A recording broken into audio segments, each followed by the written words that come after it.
Hi there, time for the digital marketing news this week. Let's dive in. US search ad revenue ballooned to $102 billion in 2024. That's specifically paid search. It increased by $14 billion last year, and everybody's wondering why costs for paid search have gotten so much higher. That's why people are spending more, and there's only a limited amount of inventory there. But that's not the end. Social media ad revenue grew 36%, video advertising is up 19%, display advertising jumped 12%, and retail media network advertising grew as well, 23%. This is all from the Internet Advertising Bureau. Long story short, more people are spending money online, and that's not going to stop anytime soon. Google Analytics just added these new privacy tracking features, and they look really interesting. They found a new way to make it so paid traffic doesn't get identified as organic traffic. That's called aggregate identifiers, and that's a new update. They're installing something called smart fallback methods, and this is going to make it so that Google uses UTM tags as a backup to ensure that paid campaigns get proper attribution for generating traffic.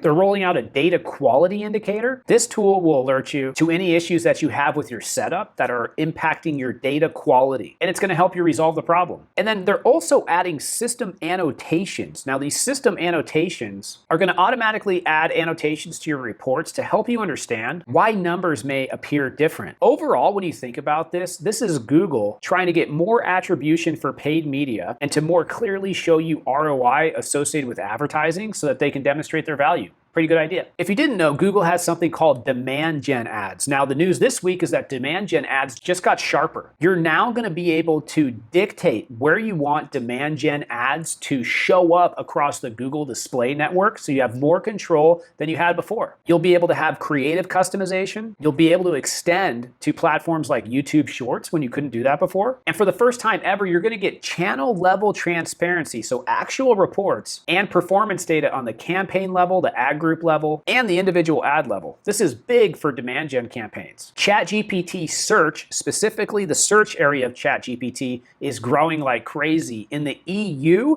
it grew significantly over the last 6 months to over 43 million users. That is a 4-time increase over the 6 months before. While it has 41 million users now, that's exciting, but let's compare it to Google. Google has about 355 million signed in users and about 424 million signed out users at any given time in a month. In aggregate, nearly 800 million that Google has is still small, but definitely growing fast. All the more reason to be optimizing for ChatGPT search, Google Gemini, and Google AI overviews so that you can make sure that these language models are saying the right thing about your business and serving you. We're definitely seeing more leads come in for ourselves and clients on these platforms. Instagram just launched a brand new editing app. Kind of bad news for some of the editing platforms out there, but for Instagram, great news, and great news for you if you want to be able to edit in the system. You're now going to be able to do multi-channel editing, project management to edit multiple things at once. You'll be able to add notes for new videos and for saved reels. You can edit videos up to 10 minutes long. You'll be able to see new trends in the editor, and so you'll have those trends right in there so that you can apply them for things like audio. You'll also be able to use a green screen, and you'll have some cutouts so that you can add watermarks in there. And you'll be able to export from this without a watermark if you want. So brand new editing tool coming to Instagram, pretty exciting. Going to be a big change, actually. They're even going to have royalty-free music right in there that you can just drop in. I'll tell you, this gets me a little worried for some of the stock photo sites out there, for some of the third-party editors out there, for some of the stock sound sites out there. We're seeing more and more of these massive platforms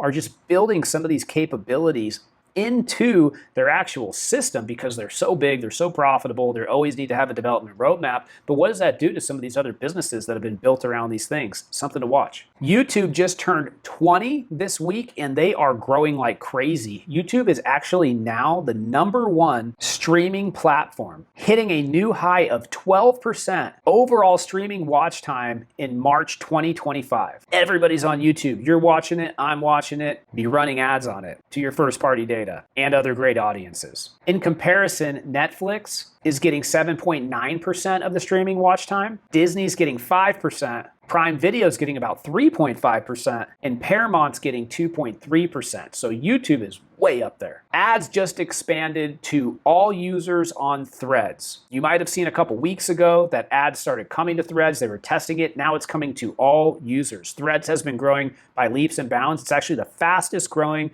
social media site in the world right now, and ads are coming to it. There's 3 levels of inventory on Threads. Expanded inventory, which shows ads adjacent to content that adheres to their policies. Moderate inventory, which gets a little bit more sensitive content. And then limited inventory, which is super tight inventory on only highly regulated things on the platform. Meta is saying that AI is really helping improve results on their platform. Meta says, and I quote, "In the past, advertisers relied heavily on targeting specific demographics, interests, and behaviors to reach their desired audience. But with the rise of AI-enabled tools, the focus has shifted from niche targeting to creative diversification as the best lever to find the most relevant audiences." Meta is saying upload multiple creatives with different themes and messages, and then businesses can leverage Meta's AI to test and optimize their ads at scale. This is going to unlock new opportunities for reaching more relevant customers and even find new audiences that you might not have realized that were good at all.